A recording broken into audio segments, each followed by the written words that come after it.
Honorable Prime Minister, Father Etewati Lapa, patron of the bank, Tinaya Blue, distinguished guests, ladies and gentlemen, hello, welcome, and thank you for making time to be part of this ceremony and celebration. Well, we are very honored of your presence.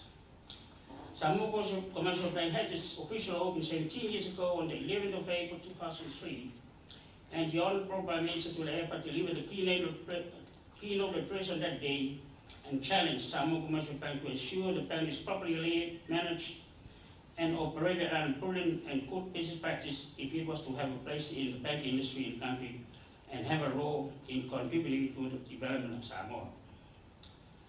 Samoa Commercial Bank took on board the challenge and has successfully executed and implemented a strategic business plan to put the bank where it is today. It is now a safe and sound financial institution, delivering a competitive and effective banking service to the people of the country. The occasion today marks another happy and important day in the history of Samoa Commercial Bank. It has accomplished one of its long-term goals to build an affordable and good building facility in town for the bank's headquarters. With this brand new banking facility, I'm confident Samoa Commercial Bank will be able to increase productivity as the working environment and conditions for the staff improve greatly. Samoa Commercial Bank is also proud that the construction of this banking facility at this location will contribute to the improvement, development, and beautification of this part of town. The building was designed by Tauese and constructed by the Apex company under the leadership and management of Lemalu Ray Ah, with Asiato and Wright as the project manager. As of today, the only part of the building to be completed is the installation and commissioning of its lifts. We're having problems trying to get the people with the technical knowledge and skill from overseas to do this work, and hopefully this will be done soon. Total cost of construction of this building, 14.3 million. And when the job well done, I wish to take this opportunity to thank Apex and all subcontractors for the construction of this building. Going forward, Samoa Commercial Bank will continue to be led, managed, and operated with prudence so that its status and objectives are achieved and the bank is financially safe and sound. I wish to end by dedicating this occasion and our celebration today in remembrance of the first president of Samoa Commercial Bank, Mani Westland, who passed away 10 years ago. His guidance, sound advices, moral support, and words of encouragement provided by him were very valuable at the early and vulnerable stages of the bank. No doubt, has a big role in the success of Samoa Commercial Bank. Thank you for your attention. Thank you.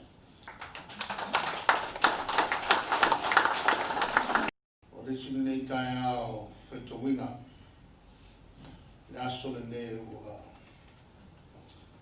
or Tato Potway Mene, Talaro Iane, Fale from a Fale, Telene, Ho, in the name two of the Tabla, Pia, or the Nofang two there, for the two per Samoa Commercial Bank, Tauese name. O le no whakaturu nei sa tuai le maketi tuai. Ma le to ai ma foi leo pasi fe malanga i sa e sifo. O le tala ino le nei ngaro tele. Ia ma se maa whafo ngaro hui lea. O le tupu tau lola. O le atina e o Samoa. Ai o lo whatino e foi mana ni sa menga I vai tau tonu nei o le mo tonu o le tele o atina e o le lololangi. O le mala o lo whengai nei ma le tatou lololangi atoa. O te tautoma natu e le sulfitu tau sanga talo ai e le aso sultasio a penila luafe ma le tonu. Sa au e foi pe ona tau e wai sa noa le aso. I le whatua tala o le whatupele nei o Samoa Commercial Bank I lona no whantua I matawhele I le tu sifo atu o taulanga nei pia ia o le luai leo whatupe o mia o tātou lau tangata whatupe o mia o tātou uso I le Samoa National Bank I whapewhua I ma le Samoa Commercial Bank whatino e le whamoe moe o le malo ia tala wanoa mo tātou tangata tau atia ina ia whangaloa ia o tulawa tau mwhainga tangata lawa ia tulu inga o tātou tua oio neone o sami man maurunga mawhala ale vate tea ia o lawa I whetua le langi ma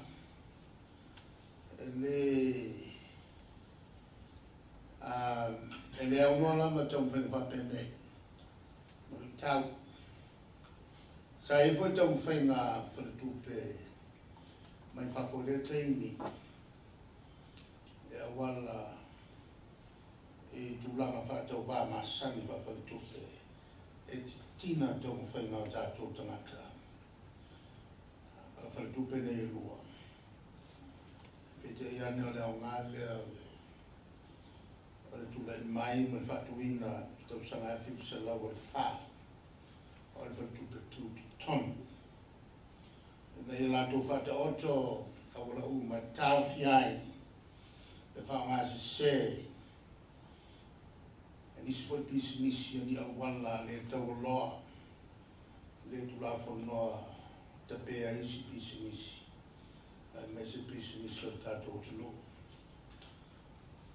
o le whiau o mori mai le so ia whatau o soi fuatiai e tua le lei o whiau le mo tātou umalapa mo ainga uma tātou o la tia e tua le lei mo ainga yaso o le lolo wā silo toa I luma na I mautinoa e fua ngā me whatino ai le o le whatuatua I leo wholwhalanga e le loa le tomunga I whataitai ia I lantou e whai mea mawhai ai ma o le manu mauti noa wa uhu nei lo manu e tere na whafotu ai le mauti noa po whea le rao mate o tutu wai o le Samoa Commercial Bank e pito I tere la e tono polu musawai tupe o ia nei sfurulua la ma ATM se sfuman wha o lo o whatutui vaenga e o polu musawai se lau whasutasi lau whengaruenga whasuafi la tau o lo whamaina le Samoa Commercial Bank I lanto ngā o yo inga tau tupe na mata I le wha tesima le 5 miliona tāra le tupe whabae nei wa au sia tau se lau o surono miliona tāra ana a seta tau mai whai o au kuso ruafi mre lusu tupu mola tau lola le Samoa Commercial Bank sa tau amatamata I nai se leni laiti lea wa vene mo me strong ole COVID sulina o se lutau mawa e lea o whawhengai mare na lolani atoa whapewhoi mare tātou te mawa inga e a whia ngō whia business umalava ai mai se whatupe. O le whaamawha tātou mālo i teimi nei, o le whaafoe mali, mai whaetea te o lutau whawhia ngai ma le tātou o tino. Ma le siki a kono, o le kare sia songi, whai lemo, whai mai e leso. Whamalo e rao lango, a whatupe, e le lato fo i sao. Ia lato whamama e ngā sa whai. E le whanga solo mai, o te mine i whangatāra koviti. Pei fo i o tului mama maisi, tūlanga masani. Whamalo, le lotu tele. Whamaria tu fo i nā i so swani mo whai o nā whatino i tātou malo. A wala mai whatupe. Mo tau la la. Ia nganga le rila vetasi, o ngā rui whelawala o mai. Teimi whaingatane e whangai Samoa, ia lava roto o sa. Mai whapelpale. Mai si utou, le au whai share. Tono o lewa o na tō leo o sa. Mai whatili tali, sila tufanga. Ia e tau no si tau taulanga.